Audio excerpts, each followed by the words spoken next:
Hello, everyone. Let's talk about deconstruction, moving off last week's podcast. So if you haven't seen that, I'll link it in the description. We're going to go over deconstruction from another lens, building on our foundation of self. This might sound like a repeat of past podcasts, but I'm going to incorporate information I've given you, plus questions you've asked me. That way I get a little bit of an updated podcast that, yes, reviews past content, but uses your updated questions to further the conversation. I'm going to ask you a couple of questions and I want you to write it down and meditate on them later. And remember to answer the questions honestly and truthfully. They're just for you. They're for you to face yourself. We want to start with, can we deconstruct everything and anything? And the answer is obviously yes, we can deconstruct anything, anyone. That's the point of deconstruction. It's to take things apart and hopefully to put them back together again better than they were before. So when you think deconstruction, don't think destroy.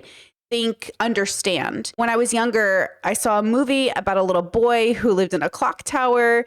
And he learned that he was a cog in the machine in a good way, not a bad way. Everything has a purpose, even machines. Clocks tell the time and trains take you places. They do what they're meant to do. Maybe that's why broken machines make me so sad. They can't do what they're meant to do. Maybe it's the same with people. If you lose your purpose, it's like you're broken. And that's how I sort of think of things is deconstruction allows us to understand the role we play in life, in our own personal life, in the universal sense, like people on a planet, and then in our families and our inner communities. In Tao Te Ching, chapter 47, Explore Within, it says, without going outside, you may know the whole world. Without looking through the window, you may see the ways of heaven. The farther you go, the less you know. Thus the sage knows without traveling, sees without looking, he works without doing. We often get trapped in the illusion that we need to explore in a way that is physical rather than spiritual. Meditation is a tool of exploration. Deconstruction is the best tool to use in conjunction with meditation. Deconstruction can sound like a big word, like maybe overwhelming, but it really is a fun word to me.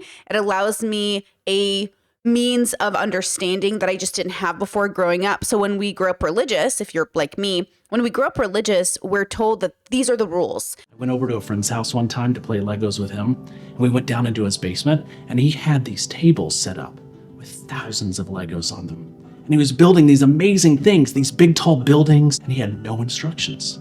This was just coming out of his mind. I had never seen that kind of creativity before, that kind of imagination. He knew those Lego pieces so well. Our religious beliefs are often like those sets of Legos. When we're kids, somebody hands us a set of instructions, a model that we can look to. And it may be a pastor or a friend or a parent.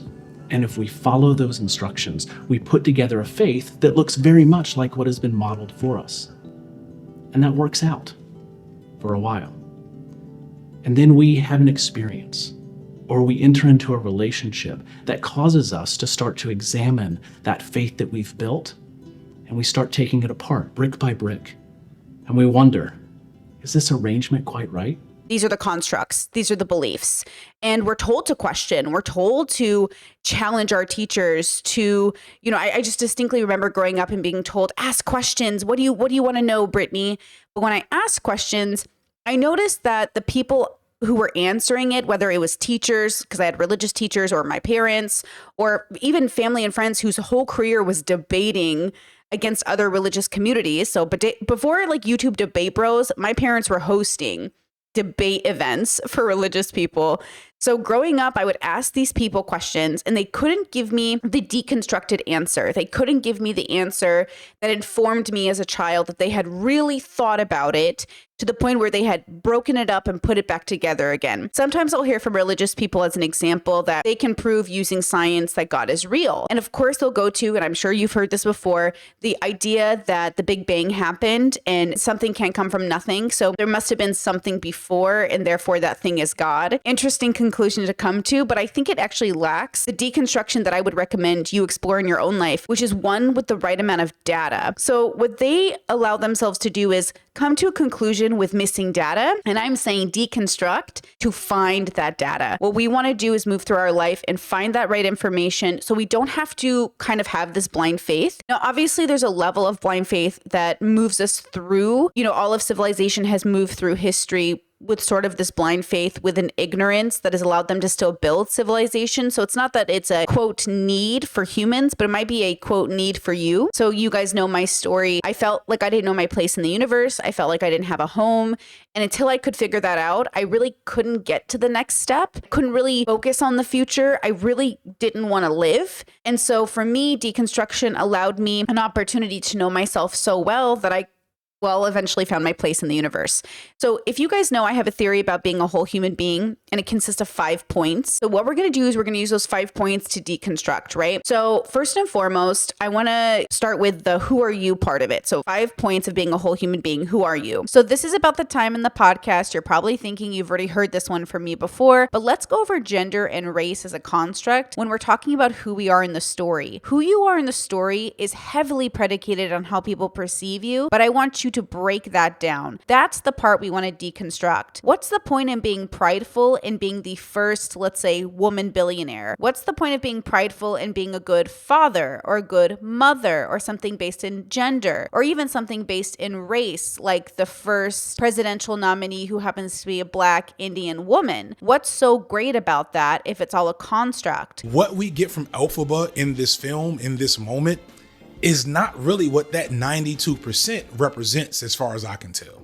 If we were to superimpose the current politicians du jour over these various characters, I think some people would want to cast Elphaba as Kamala Harris, and that's just not reality. In fact, in every way outside of race, Kamala Harris will be Glinda. We don't really have an Elphaba in our current political reality. Elphaba is a revolutionary. That's the spirit of Black folks that have been resisting this system wholeheartedly for years, that has been co-opted by capitalism and by the Democratic Party. And we are led to think Kamala is Elphaba, but she's really not. She's Glinda at best.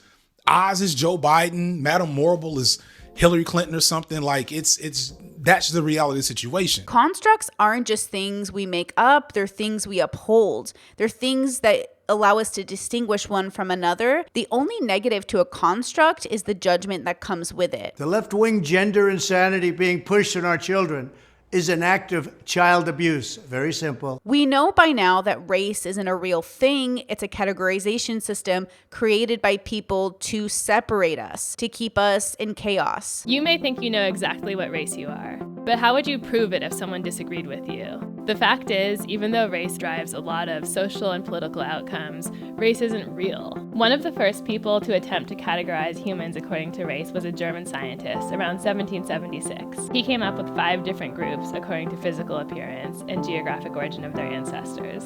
Americans of European descent eagerly bought into this type of thinking around the same time. Some historians have said the idea that there were different races helped them resolve the contradiction between a natural right to freedom and the fact of slavery. If whites were their own distinct category, then they could feel a lot better about denying freedom to people who they labeled Black and decided were fundamentally different. But what if we use that construct to bring people together? What if we had a construct without the judgment? So what I'm asking you to do in your own life is consider creating your own construct. You can call it a bubble. So I create my own bubble, I live in my own bubble, I perceive myself in that bubble, and then I recognize, as I should, that when I interact with the world around me, I'll be treated differently based off of the other constructs people hold. The scariest part about deconstruction is that you might deconstruct into nothingness. But don't worry, I don't actually think you can deconstruct into nothingness, though there are belief systems that technically do say we are nothing, but I would argue we are everything. We are part of the universe. So even if you deconstructed your consciousness into, quote, nothing, the self might not exist, but your energy certainly does. But that's another podcast for another day. Race is very, very personal to people, and so it can be a very touchy subject. But if you're going to deconstruct the self, you are going to have to deconstruct color. Race is a really interesting thing as a subject matter, categorization system, and community builder, but we want to make sure that we're not neglecting our individual consciousness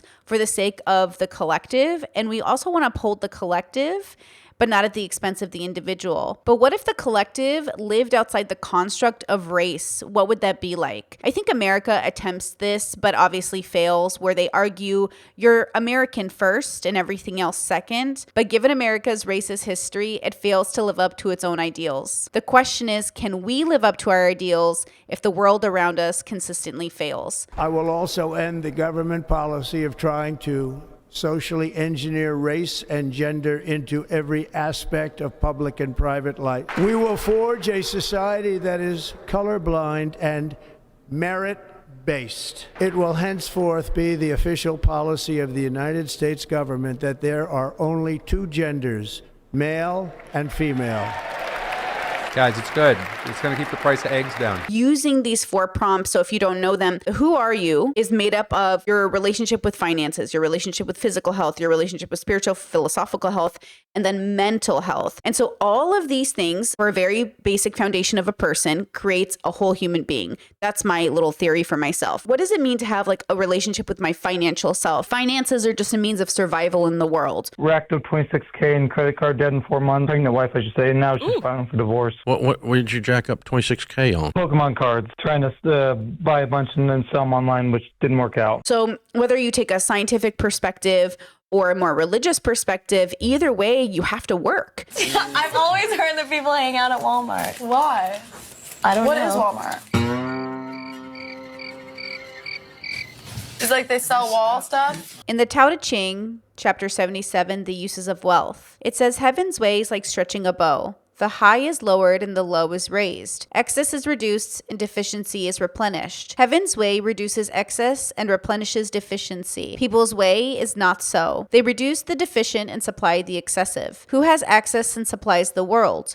Only the one who follows the way. Therefore, the sage acts without taking credit. He accomplishes without dwelling on it. He does not want to display his worth. So that financial health has 2 questions that I want you to deconstruct. What does it mean to create means? And what are these means for? These are 2 specific questions that can change based off of your bubble. So if you're a religious person, and I grew up Catholic, so they would say, what are the means? And the means would be money. And the means are produced by labor. And then what are they for? They're for the glory of God. And the reason this is important is because if you listen to Christian financial people, if you listen to religious financial people, they'll always tell you that the reason you make means, the reason you have labor, is you labor for the glory of God to make this money in the name of the glory of God. And so their deconstruction only moves so far as in relation to God. The Bible contains over 2,000 verses on money, and most of those are still extremely relevant today. It actually has specifics on how much you should save, and even in the end of this video, exactly how much to invest, even investing strategies.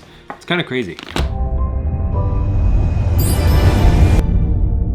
The 20% rule. So this is in a few different places, but we're going to focus on one. Please note here that what he's doing is he's taking the construct of the Bible and mixing it with a financial construct to make it relevant and modern to the everyday Christian. This is what you can do in your life. Even if you're not religious, you do this with other constructs. You take 1 plus 1 construct equal new construct. I don't watch this channel, but I thought it was really cool, and his channel is linked in the description, of taking a modern day spin on a financial perspective that works within his religion's construct. In the story of Joseph in the Bible, he interprets a dream for the king in which there's going to be 7 years of plenty followed by 7 years of famine. And to prepare for that, he recommends that they put away 1/5 of everything that they gain every single year for those 7 years of plenty. And by doing that, they ended up having enough stored so that they could get through the 7 years of famine and actually really prosper as a nation. So that's actually like a great savings rate, a great idea, a great way to start up an emergency fund, because there are times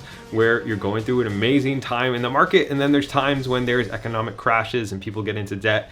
So having a 20% savings rate is an amazing place to start off. It even fits into the 50-30-20 rule that we still use today. So you'll often hear from more progressive bubbles that, money is a construct. You still need it. Just because it's a construct doesn't mean it's not real, even though you kind of make it up. Even though you deconstruct, it doesn't mean you destroy. Much like we do with anything else in life, is we're allowing ourselves to mold the construct to a more modern understanding of existence. So financial health is very specific, and I want you to sit with it because how you have a relationship with it will allow you to move through life in a more or less bitter way. I'll give an example I've given before. When it comes to things like student loans, people can get really bitter and resentful at the idea of student loan forgiveness. And I think that's really interesting. And I always recommend to the people in my life who are angry at the idea of somebody getting their student loans paid off when they had to pay theirs off, right? Deconstructing that idea of why you think it's not good that younger generations are being helped with their education. Because for me, as a person who didn't go to college, I don't mind that people are getting their student loans paid off. I think that's pretty great. I would love to live in a world where our college and universities are paid for. Our relationship with money can fuel a sort of bitterness with our existing and our existence. So existing everything inside of yourself and existence everything outside of it. So if you're a person who paid off your student loans and you're like, I'm amazing, I'm prideful, I did this, I worked 3 jobs, I paid them off. That's your relationship with self until you're faced with the outside of yourself. And now you're faced with a group of people who didn't have to do that, who didn't have to work as hard as you. And instead of being bitter and resentful, you can celebrate the fact that society finally got to the point where they don't have to work that hard to get an education, because the hopes is they're going to use that education and put it back into the community, just like you did. So that's a deconstruction that they have to pull apart their idea of money, of fairness. See, often our bitterness is rooted in a concept of fairness. And they say life is never fair. Fairness is a construct of what we think should happen based off of something else.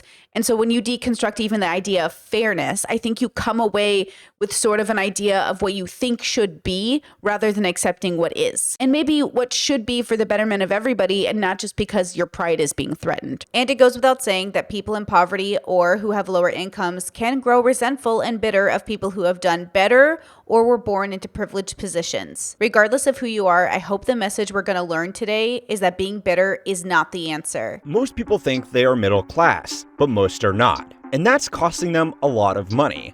The society-wide problem is made even worse because nobody knows what the middle class even means anymore. I feel like you're really just in between a rock and a hard place, you know?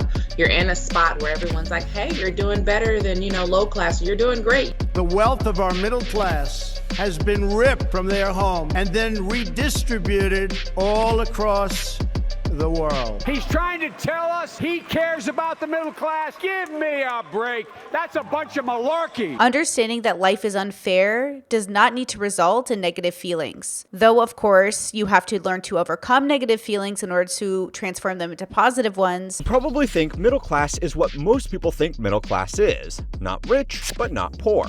A middle-class family can afford a regular home with a 30-year mortgage, 2 cars, and a vacation once a year. A middle-class family has 2 people that work in middle management or run a small business. If they are lucky, you might imagine that one of the pair could stay home to look after the children. The middle class describes the largest share of people on the wealth spectrum slotted between the extremely wealthy and the working class. The first reason you are not middle class is because that term really doesn't mean anything anymore. I was at a seminar recently where somebody literally said, there is no middle class anymore. The middle class is gone. The middle class was first used in early modern Europe to describe the middling people that were not nobility, but not peasants either. The middle class is a changing classification, and that change is usually decided by the upper class. In early modern Europe, the nobles needed a way to class people that were as wealthy as they were, but not considered as important. Today, the middle class describes people that aren't nearly as rich as the upper class, which is the old middle class, but also aren't poor. It's a definition so broad that it's practically useless. More than that, I just want you to be realistic about life instead of being despondent and relying on despair to get you through life. I would like to see a future where people try to do things they thought were impossible before, only to make them possible for yourself now in the present or maybe for the future generations. Definition may be meaningless, but it's not useless. Everybody from companies to politicians target the middle class as the largest block of customers and voters. This really will mostly benefit the middle class and jobs. You probably like to think you are middle class even if you are not. People will place themselves into this group and accept that something that's good for the middle class is good for them. This is a very useful trait when chasing votes or marketing a product. To middle class Americans, that's all for the middle class. A middle class tax cut. America's middle class is getting hollowed out. Until middle class incomes are going up. A system for classifying people based on their wealth that has remained consistent over time is simply dividing people into 2 groups, the working class and the upper class. The first group are people that need to work to pay their living expenses, the working class. The second group is those that don't need to work because they have enough income from investments or other payments. According to this definition, a doctor that still needs to work to pay the mortgage on their 7-bedroom McMansion is working class, but a retiree living on a pension would be upper class. The point I'm trying to make is that we should recontextualize how we see ourselves, especially in relation to the world, and of course, especially in relation to ourselves. You might think of yourself as middle class, but are you? What is the middle class?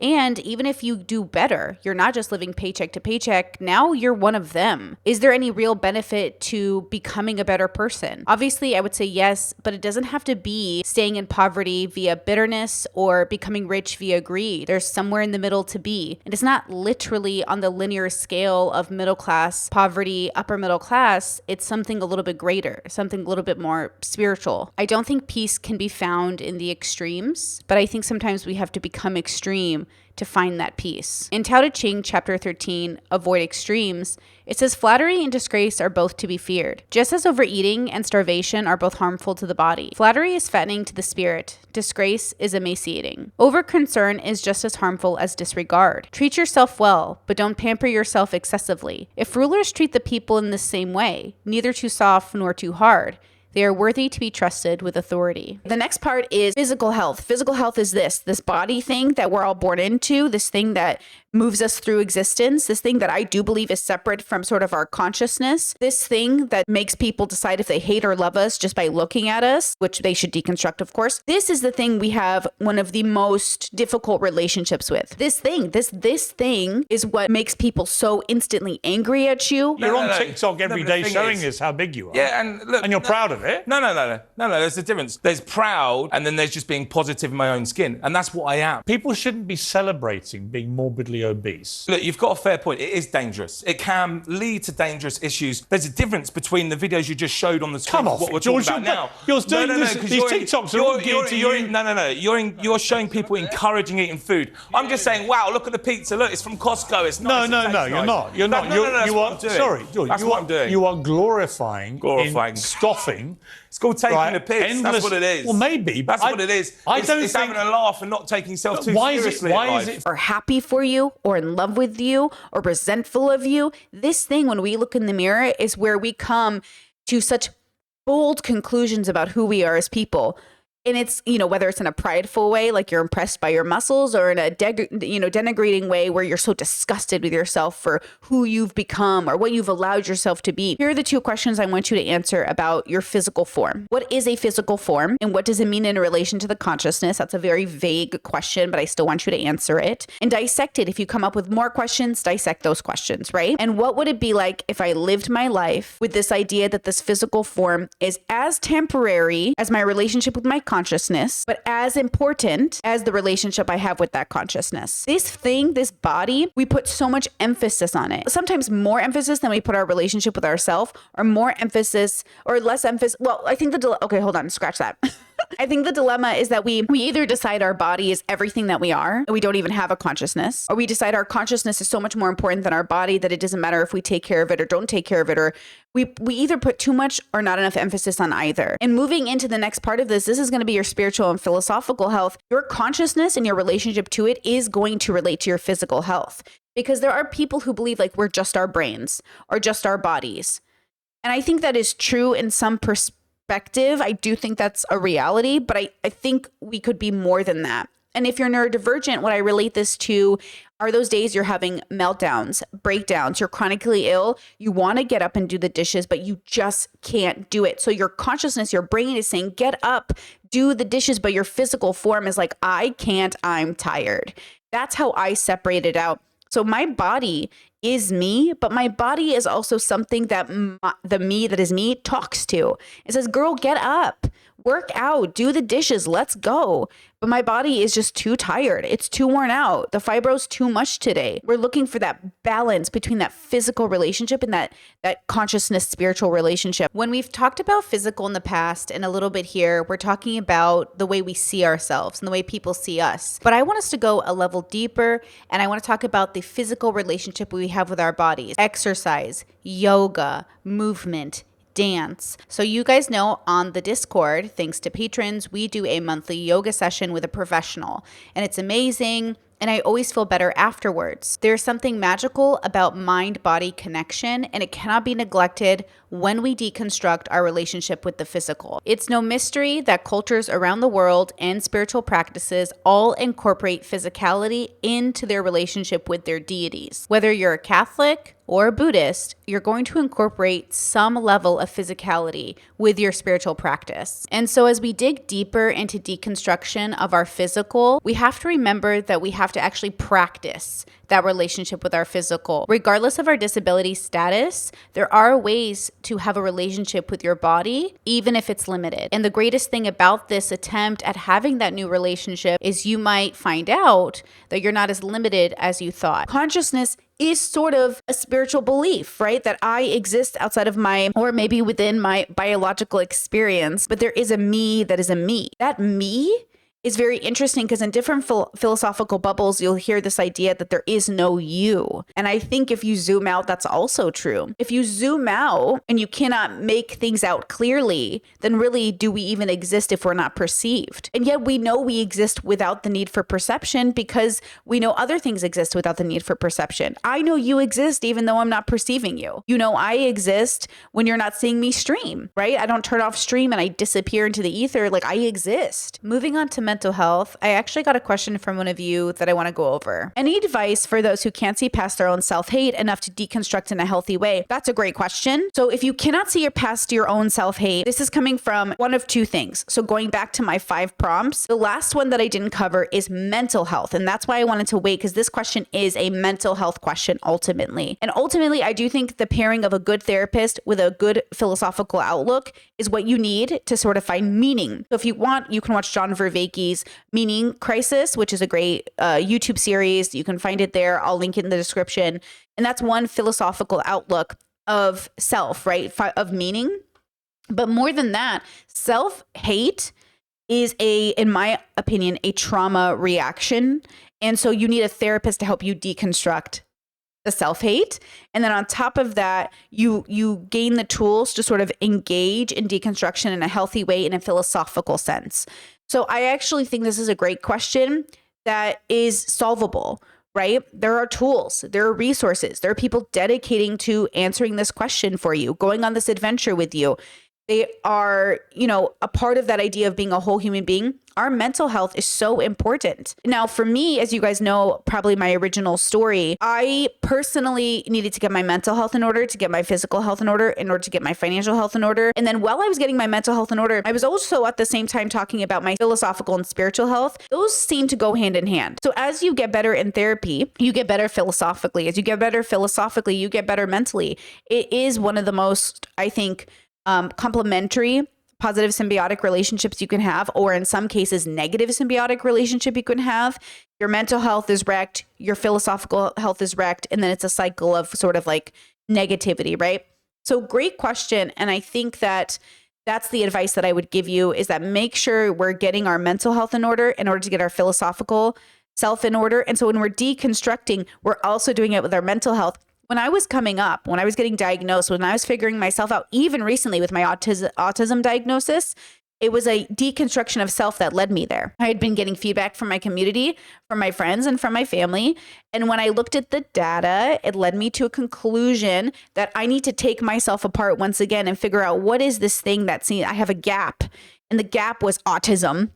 The gap of understanding of myself was autism. And now I got a diagnosis. I can fill in that gap with information, and I will be doing this for the rest of my life. Oop, there's a gap. What is it? Deconstruct, figure it out. And so we have to remember that when we zoom in and zoom out, we're having different relationships with perception, which make things less real or more real.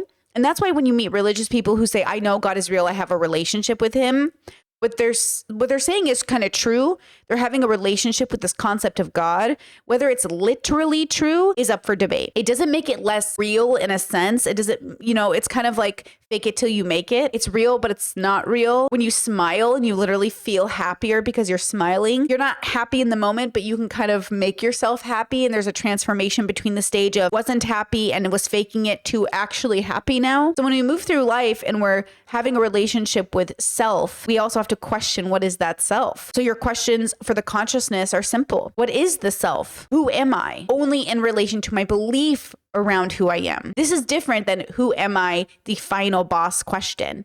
Who am I in the story? What's my trope? More than that, who am I in relation to my belief? Am I an evolved animal? Am I a spiritual being? Am I God's child? This is very important. An example of this is Rainn Wilson, who you've probably seen this viral clip of. This is his belief on his place in the universe. The reason why spirituality is important is because it is reality. We are not human beings having a spiritual experience. We are spiritual beings having a human experience. Who I am and what I am is not my body. It's not even my personality. It's not the trauma I suffered. It's not what I've been through.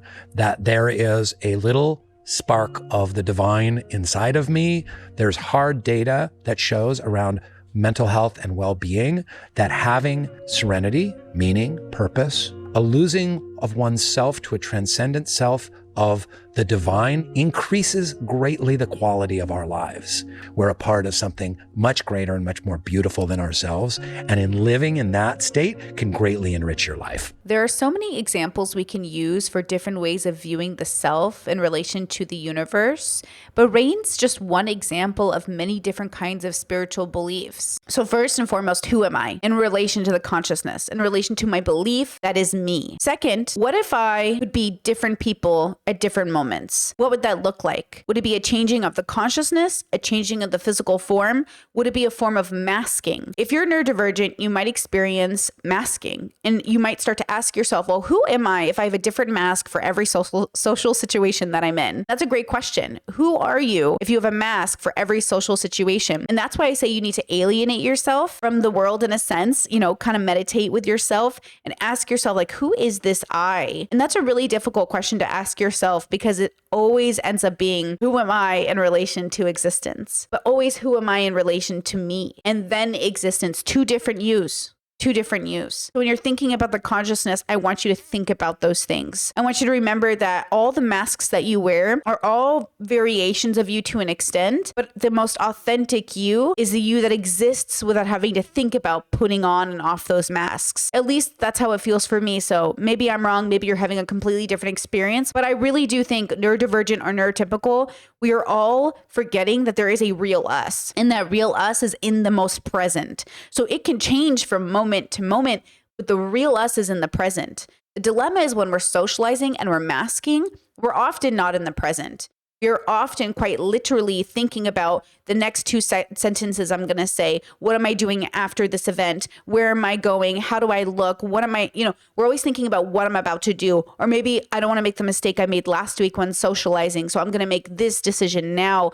We're always instead of just being in the moment. But even in the most moment, it can feel unsafe to do that with other people. So then what you do is you practice it at home alone, and then you decide when to be that person in the most present with strangers, or how to do it without necessarily being too vulnerable with those strangers. I understand that I am asking you to think a lot about yourself in ways that most people aren't probably going to experience. But that stereotype of, I've never dated an autistic girl before, but once I did, she asked me questions I've never thought about before. I went on a date with a girl with autism, and I think she might have ruined me for dating, and I'm not sure what to do about that. Here's what happened.